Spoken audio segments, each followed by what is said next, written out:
ลมแรงมากเลยนะไฟก็ดับ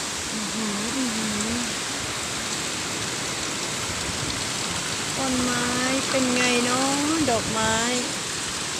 พังไหมเนาะลมแรงมากเลยนะคะเบนจมาศคาร์เตอร์เป็นยังไงบ้างเนาะ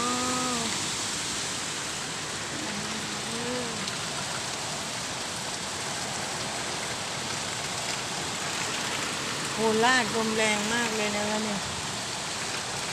โคราชหนองระเวียงวันนี้ฝนตก2 รอบแล้วนะคะไฟดับด้วย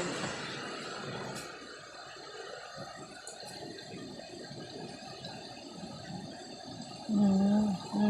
มอืมแรงมากมากต้นไม้โยกไฟก็ดับ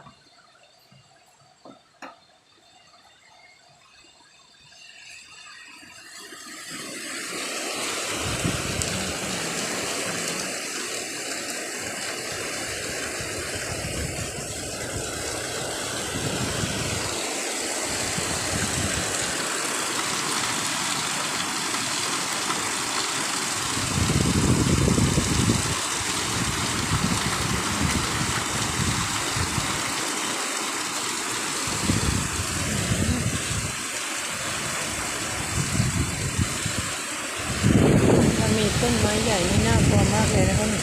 โอ้ต้นไม้ใหญ่หลังบ้านโอนเอ็นเลยนะคะ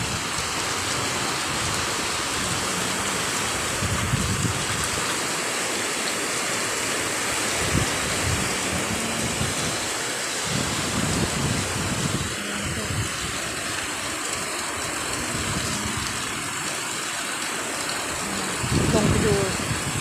บ้านข้างล่างก่อนนะคะว่าโดนฝนสั่งไหมถ้า